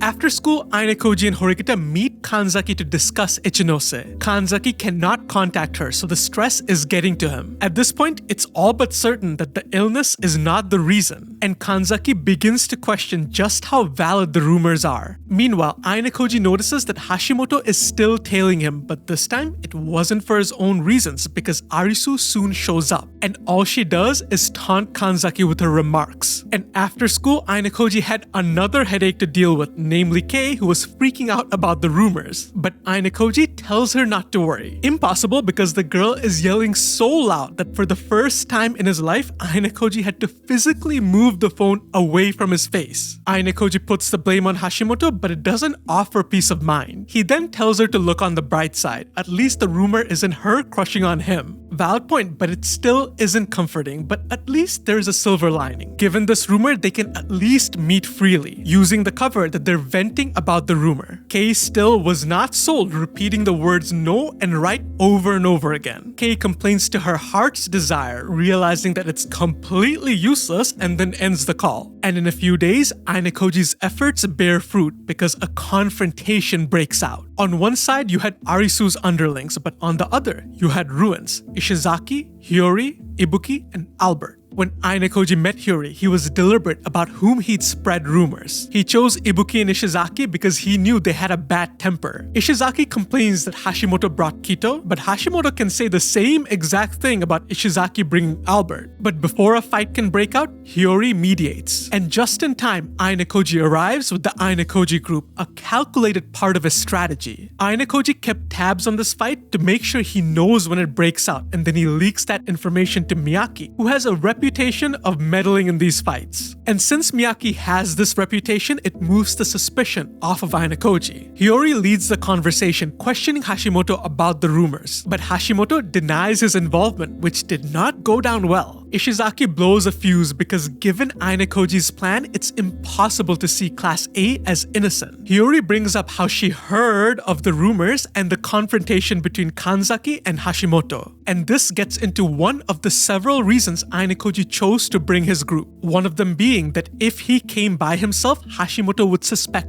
only him. But since the Ayanokoji group were all there during the confrontation, any one of them could have leaked it to Hiyori. Hiyori presses Hashimoto and he has no choice but to admit he helped spread the rumors about Ichinose, which leads Ishizaki to get rowdy. The atmosphere was tense. Hashimoto, at his limit, starts slinging insults back, bringing up Ishizaki's juvenile days. A fight almost breaks out again, but Hiyori stops it. Ayanokoji admits that the juvenile thing was one of the lies he mixed in, and it did its job well. Hashimoto flips it around, blaming Hiyori's class for spreading the rumors. There was no holding Ishizaki back, and Miyaki steps in. But it's in fact Hashimoto who launches the first blow, proving that they will fight if they have to. Hiyori attempts to mediate once again, entertaining the fact that Class A might not be the ones who spread the new rumors. And Hashimoto adds on, if they did spread the rumors, they wouldn't be dumb enough to leave themselves out. But given Hashimoto's shady past, it's hard to trust him. Ibuki had enough conversation and decides to speak with her hands. Ishizaki kicks the guardrail to make a point, and Hashimoto just stands there in utter disbelief. He was dragged in a fight for spreading a rumor he didn't even know about. Ishizaki demands to talk to Arisu, but Hashimoto just waves it off. She's not gonna talk to an NPC. This was the last straw, and Ishizaki charges Hashimoto while yelling. Obviously, he has learned nothing from his fight with Ayanokoji. Ibuki similarly flies in with a kick, dropping both her ID and phone in the process. Ayanokoji picks up her ID and is dumbfounded. Looking at Ibuki's ID, he could not tell what was going on, and it's a mystery we're gonna save for later. Ibuki proves a bit much for Hashimoto to handle, while Miyaki puts himself in between the two, trying to stop the fight. He's able to neutralize Ishizaki, but Ibuki gets in the way. Moreover, Albert grabs onto Miyaki, and that's all for him. Kito and Ibuki go toe-to-toe while Hashimoto catches his breath, blaming the Ayanokoji group for getting in his way. However, Yukimura and his group had their own complaints, mainly that they spread rumors about their friend, Ayanokoji. Frankly, Hashimoto didn't think the Kei rumor was a big deal, but Sakura yells out that it was. And Hashimoto adds fuel to the fire by mentioning Kei and Ayanokoji's meeting. Sakura did not like that, admitting that lately Ayanokoji and Kei have been on really good terms. And this is the second reason Ayanokoji brought his group. Ayanokoji knows that Hashimoto is cunning and would use this opportunity to test him. Hashimoto deliberately shared Ayanokoji's meeting with Kei to probe his friends, to see if there's anything suspicious about the two of them hanging out. Sakura, knowing about his relationship with Kei, shows Hashimoto that there's nothing odd about their meeting, perfectly weaving both of Ayanokoji's plans together. Hiyori attempts to stop the fight by explaining its futility. Even if they beat up Hashimoto and coerce a testimony, it's not gonna be usable. Arisu will never admit to anything, so they should take whatever they got today as a win. Ishizaki reluctantly swallows his anger. Hiyori orders Albert to let go and apologizes to everyone for the commotion. Thankfully though, Ayanokoji already got everything he wanted.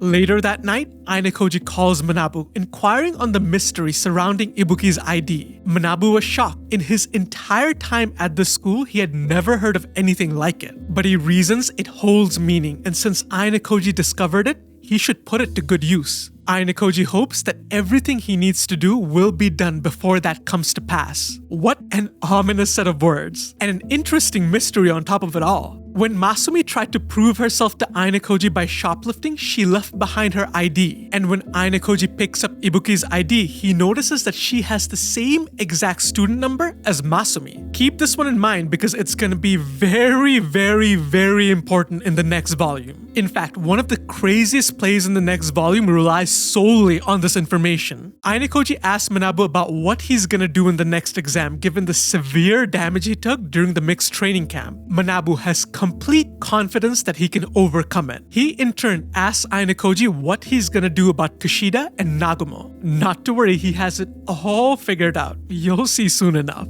To sever the bond between Kushida and Nagumo, Ayanokoji had one task left: to break Ichinose's spirit. First, Ichinose had an excuse to skip school, which was her illness. The confrontation between Hashimoto and Ishizaki happened 5 days after Ayanokoji confirmed that, meaning she's recovered from her illness but still isn't showing up. So the cause is not sickness but her trauma. However, getting in contact with Ichinose is tricky because if he goes after school or on a weekend, he's gonna get caught. So he decides to visit during lunch because the dorms are empty. He didn't give her a warning, so there's no way for her to weasel out. He rings the doorbell for a conversation, but Ichinose apologizes and turns him away. Solely from her voice, Ayanokoji could sense the lack of ambition. Ayanokoji questioned if the letter was that important, but Ichinose did not say a word. So Ayanokoji sits with his back against the door, asking if she'll come to school on Monday, but Ichinose isn't sure. Ayanokoji realized that as long as he doesn't talk about the rumors or the letter, Ichinose will respond. So Ayanokoji shares that he'll spend the rest of his lunch break here, leaning with his back against the door. He sits there quietly without speaking a single word until lunch break is over. And the guilt eats Ichinose up. She pleads for some more time to get herself together. She promises to return to school and urges him to stop visiting. But that was a lie because Ichinose did not show up, so Ayanokoji visits her again during lunch. He did not care for her warning one bit, but this time Ichinose doesn't respond. So Ayanokoji did as he did before. He did not say a word. He just sat with his back against the door until lunch was over. And he did the same thing next day because Ayanokoji knew Ichinose couldn't hate one of her classmates because she loved all of them. But he is not a member of her class. He is no one to her, so he has nothing to lose. Even if she breaks off the relationship, there wasn't much there to begin with. As the days go by, the end of the year exams draw near and Ichinose's time is running out. Ayanokoji arrives the next day in his usual routine, with his back against the door and a can of coffee in his hand. But today was different and Ayanokoji would not have to do a single thing, because it was the last day Ichinose could hide. She would make her move today and he knew it. Ayanokoji starts his one-sided monologue on the other side of the door, talking about anything that comes to mind. Like the proverb, when the heat passes, you forget about the shade of the trees, wondering if that saying really holds true. And he wonders if the exams they'll face the next year will change. But quietly on the other side, Ichinose asks her own question. She wonders why he hasn't said or asked her anything, and Ayanokoji wants her to elaborate. She explains that all her classmates tried to either comfort her or try to get her back, but Ayanokoji didn't do any of that. He just came to visit her. Ayanokoji was candid, explaining people way closer to her had tried everything to get her back and failed. He is not a social person. He can't emotionally appeal to her like they can. And just then, Ayanokoji heard footsteps and he could feel Ichinose sitting on the other side of the door with her back turned against him. The door, the only thing between the two. Ayanokoji admits the reason he came every day is because he's waiting for her to tell him everything. Ichinose is confused, but Ayanokoji tells her that he knows about her shoplifting past. Obviously from the scene where Masumi tells him everything. Ichinose questions how, but it's not important, and he's not gonna tell her how. And if Ichinose wants to end their conversation here, well, that was that. But he understood her and how she's not great at confiding in others. How she can save everyone, but she can't save herself. So he's here to make that happen, and it's all Ayanokoji wants to get across. The cards were now in her hands. And even though this quest to save Ichinose is self-serving, Ayanokoji knows very well what it's like to have things inside you and not be able to get them out. The pain of not having others to talk things out with. He witnessed countless other children suffer the same fate in the White Room, to break down and disappear. Ayanokoji explained that right now he is her door and nothing more. He has no face and she can't touch him. She can share her side without judgment. Ayanokoji understood that the comfort and well-meaning words of her classmates were nice and make for great moral support. But what Ichinose needs right now is pressure, with force if it comes to it. And it's not surprising that's his conclusion given his upbringing in the White Room. You can see the theme of how Ayanokoji helps others by breaking them down, something he without a doubt picked up from the White Room. Ichinose asks if it's okay. What if she says something pathetic? But Ayanokoji counters, what right does he have to deny her? Ichinose is hesitant, wondering if a criminal like her can really be forgiven. But for Ayanokoji, everyone has a right to be forgiven. At this point, Ayanokoji did all he could. The next step is for Ichinose and only Ichinose to take.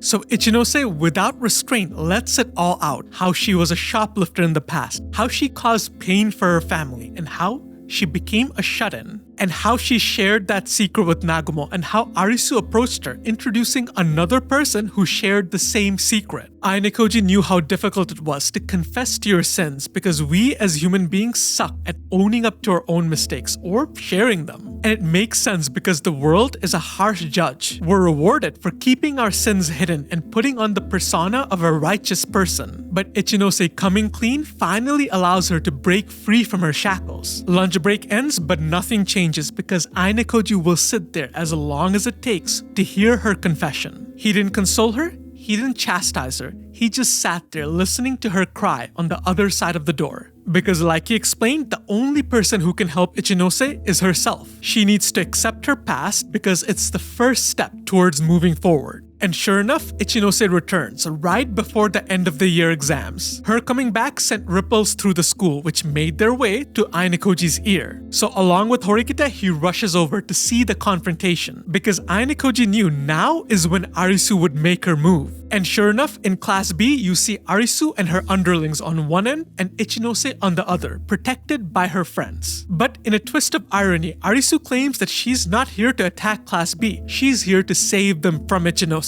But Ichinose obviously challenges that statement. Why would she threaten her own class? Arisu was defined in the middle of enemy territory, but she didn't look like she was scared. She looked like she was enjoying it. Ichinose questions Arisu. Was she the one who spread rumors about her? Arisu denies it while bringing attention to a previous rumor, the one about Ichinose hoarding points, the one Ayanokoji spread. Arisu explains that there are a few ways that someone could hoard that many points legally. One of those ways is to become the bank of your class, and Arisu reasons Ichinose is playing that role for Class B. Kanzaki wouldn't confirm nor deny it because it is their internal affairs. But Arisu, from the goodness of her heart, raises a concern that having Ichinose play that role for Class B is a threat. At that moment, Ichinose understood exactly what Arisu was going for as the two of them intently match each other's gaze. Arisu would not let Ichinose weasel her way out. She asked if her assessment was correct. Ayanokoji realized that every single one of Arisu's statements were designed to force a confession. Unluckily for her, that would no longer go in her favor. And just like that, Ichinose calmed her classmates and took the podium. And the first thing Ichinose does is apologize to all of them because she has been lying to them. She admits that one of the rumors going around is not a rumor, that she indeed was a criminal. Arisu was satisfied with the outcome because this is what she was building up to all along. There was a hesitation in Ichinose's voice because right now it was do or die. She shared her story with her classmates, the full story. Ichinose came from a single family household and her mother did her best to provide. Even if they didn't have the means they were a happy family. Ichinose wanted to get a job to help out, but her mother would not allow it. So Ichinose did her best in school to try to get a scholarship and to ease the burden. And her sister shared the same mindset. She never asked for anything as long as Ichinose could remember. But one day her sister did share something she wanted, a fashionable hair clip worn by her favorite celebrity. Ichinose's mother worked hard to make it happen, but one day she pushed herself to her very limit and was hospitalized. This led to a falling out between her mother and sister, who was still too immature to know how the world works. And the guilt of not being able to do anything ate Ichinose up. She took it upon herself to get her sister that hair clip. So she went to the department store, her feelings conflicted. Ichinose convinced herself that it was okay. It wasn't a big deal to do something sinful just this once for the sake of her family. There are people out there doing far worse for less than noble intentions. She thought it was acceptable that she would be forgiven. Looking back, Ichinose reflects on how selfish and egotistical that was. And then Ichinose stole the hair clip.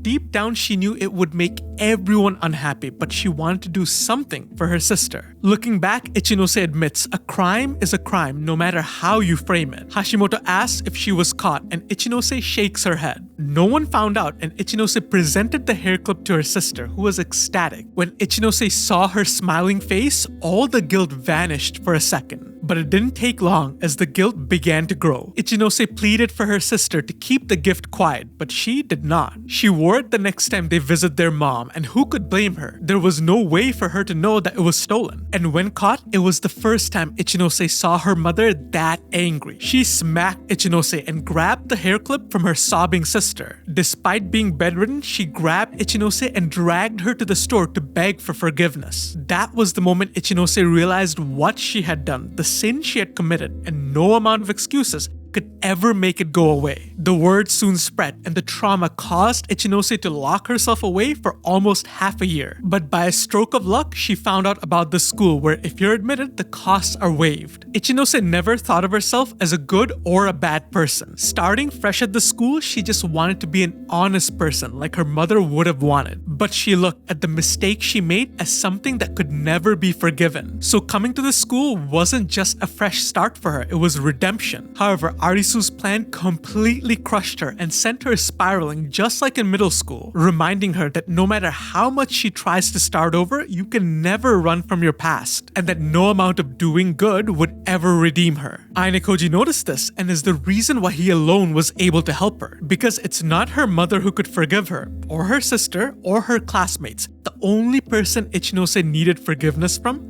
was herself. So rather than giving her a speech or his support, he gave her the one thing she needed: space to come to terms with her mistake. And thanks to that, Ichinose was able to come clean about her past to her classmates, and regardless of her mistakes, she was able to rally their support. However, Arisu interjects, bringing up how ridiculous all of this is, bringing light to the fact that Ichinose is trying to drum up sympathy by sharing needless details. A crime is a crime, saying all of this with a straight face while Masumi is standing right beside her, and that entrusting all your private points to a criminal is a bad idea no matter how righteous. Painting a scenario where when graduation comes along, Ichinose would use the same sob story to convince them to allow her to buy her way into Class A. Ichinose counters, saying she would never do anything like that, but Arisu thinks she's more than capable. Ichinose is smart, and rather than stealing points, she might employ that tactic. As long as Ichinose is the leader of Class B, they are cooked. Arisu calls for Ichinose to return the private points back to her classmates and step down as the leader of Class B. Ayanokoji theorized that if this was the Ichinose from before, she would break here and now. But Ayanokoji already cornered her. She's been through this trial before, and now she's stronger than ever. Ichinose agrees that her past cannot be wiped. A crime is a crime. But she has never been prosecuted, so there's nothing to atone for. So her stepping down as the leader makes no sense. Arisu calls out her defiant demeanor right after the sob story she just sold. But Ichinose is determined. She won't be looking back forever, and she will no longer be a slave to her own past. Ichinose then turns to her classmates, asking if they will follow her to the very end. Ichinose was not foolish. This wasn't coming from a place of blind optimism. In fact, every fiber of Ichinose's body was telling her to go the other way, but she will not. This was the physical manifestation of her tackling her trauma. Met with a resounding yes from her class, no one could deny it, and even Masumi understood that Arisu's plan backfired. To which Arisu breaks down in laughter, commending Ichinose for tricking her classmates. But that will not make the rumors go away. Didn't matter, Ichinose would take the rumors head on. But suddenly the scene is interrupted by Class B's homeroom teacher and Nagumo. It's to break up whatever is happening right now because the school just rolled out a new rule, one which makes it punishable to spread irresponsible rumors. Arisu counters by saying Ichinose did not report the rumors, but Chie corrects her. It is no longer just about Ichinose. And now we see the final part of Ayanokoji's plan in play. The school confirmed an ongoing exchange of slander in the first year. At this point, there were almost 20 rumors floating about, and the school considers that a corruption of public morals. So going forward, anyone caught spreading meaningless rumors is going to be punished. And after the explanation, Arisu finally understood what was going on, and more importantly, who had a part to play in all of this. Even Horikita found it a win because it would stop the rumors hounding her class. When Horikita asks Ayanokoji, he lies, saying it's all Arisu getting carried away, spreading rumors about every single class, when he damn well knows that it was all his doing. For a moment, Horikita was doubtful, wondering if there was more going on, but she bit her tongue because she had no proof. Arisu gave the order and Class A's attack had officially failed. Afterwards, Ayanokoji goes to hang out with the Ayanokoji group who are gushing about this whole thing. However, he's interrupted by a call from Arisu wanting to have a conversation. Since it is more trouble to refuse, Ayanokoji meets her. Arisu congratulates him. He's really outdone himself. Ayanokoji plays dumb, but Arisu is more than aware of his involvement, how he manipulated events behind the scenes, but she wonders why he chose to help Ichinose. Because he was the reason Ichinose didn't crack and negated her attack. No matter how many times Ayanokoji denies it, Arisu would not budge. But the funny thing is, she doesn't even know the half of it. And I will explain what Ayanokoji has kept from us this entire time. As I said earlier, Ayanokoji did not help Ichinose because he cares about her, but because he wants to stop the union between Nagumo and Kushida. First, he approaches Kushida to broker a deal where he trades half of all the private points he will earn moving forward for information only Kushida has. He then spreads that information using Kiriyama, but he gave us a clue as to why he used Kiriyama. He accused Kiriyama of already being in Nagumo's pocket and used the threat of reporting that to Manabu to get Kiriyama to act. However, that's not far from reality, and Ayanokoji knows Kiriyama is weak. He will break and tell Nagumo everything about them posting the rumors. There's even the possibility that Kiriyama is only acting as Manabu's ally to curry his favor, waiting until Manabu graduates. And then he'll align himself with Nagumo. Just like Hashimoto, Kiriyama may be playing both sides. And upon learning the events from Kiriyama, Nagumo will understand that a loner like Ayanokoji can't get this information by himself. And upon investigating Ayanokoji's class, it'll become very apparent that only one person has access to all this information, and that person is Kushida. Ayanokoji already foreshadowed this when he mentioned that Kushida is the most well-connected student in their year. And Nagumo has an even stronger network, so he's well aware of Kushida's capabilities. Putting two and two together, Nagumo will theorize that the only way Ayanokoji got the information he had Kiriyama post is through Kushida. Which brings us to the question Ayanokoji asked himself the second he heard of Nagumo and Kushida. Will Nagumo trust Kushida? All he has to do is make sure he doesn't. So by using Kushida as the source of his information, he paints a picture for Nagumo that Kushida didn't approach him because she's Ayanokoji's enemy, but Kushida approached him to act as a spy for Ayanokoji. They are allies, and their cooperation in this endeavor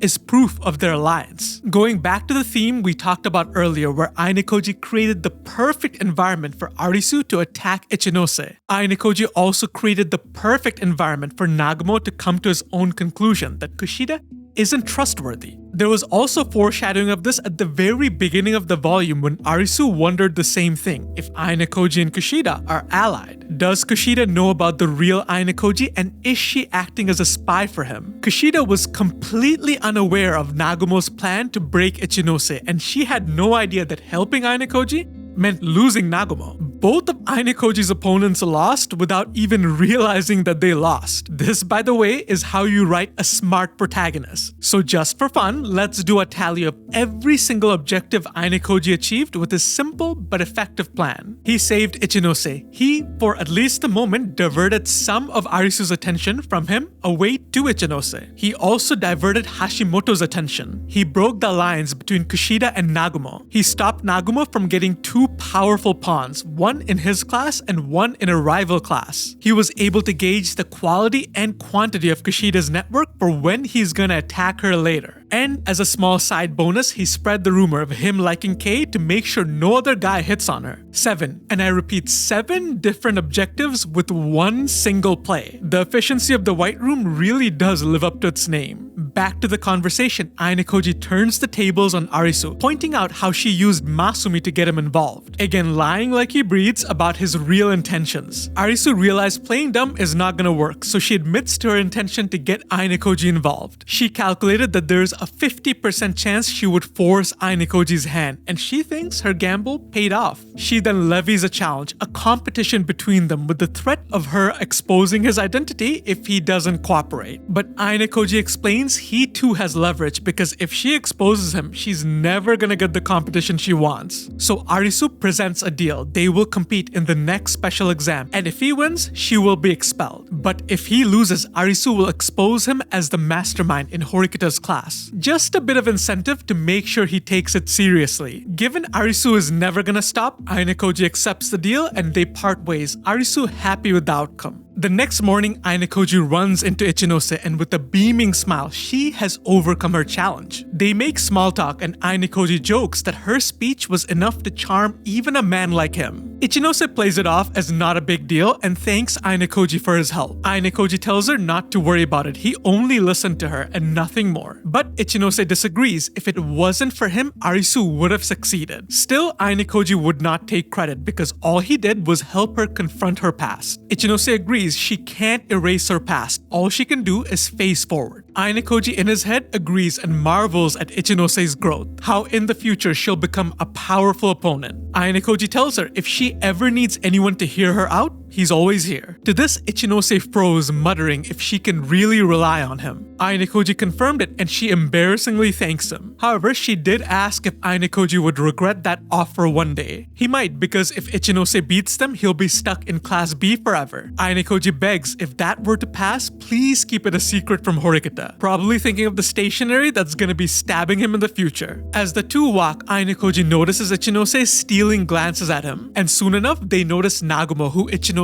approaches. Nagumo asks if Ichinose resents him because it's not hard to figure out that Nagumo helped Arisu. But Ichinose did not hold ill will and thanks Nagumo for giving her a chance to join the student council. She is grateful and will put her best foot forward. And then for a second, Nagumo glances at Ayanokoji before walking away. Ayanokoji knew what that meant. Nagumo was not happy he got in his way. Ichinose and Ayanokoji get back to talking and Ichinose lets out a loud "hey," followed by complete silence. Not able to find her words, Ichinose rummages through her bag and hands Ayanokoji Valentine's Day chocolates. Ayanokoji told her she didn't have to, but Ichinose wanted to. So Ayanokoji gratefully accepts and there's a cute short story about her buying the chocolates. As soon as she had the chance, she made her way over to Keaki Mall, even though it was about to close. But since Ichinose had never bought chocolates before, she was lost and most of the good stuff was already sold out. The clerk approached her right away, realizing she wanted Valentine's Day chocolate because it was written all over Ichinose's face. Ichinose panicked in cuteness, making all sorts of excuses, but nothing convincing. The clerk advises her when it comes to stuff like this, intuition is the best. She picks one out and the store clerk offers to add a message, maybe something like, "I love you?" To which ensues more panic as Ichinose says no need a few more times. She convinces herself that she did not see Ayanokoji that way and this is just a thank you gift. She will just give him chocolates. At least that's what she thought. By the way, another reminder that I will be covering all the volumes moving forward, so next one's gonna be 10, 11, and so on. And if you want to watch them exactly when they come out, make sure you're subscribed so they go right to your feed.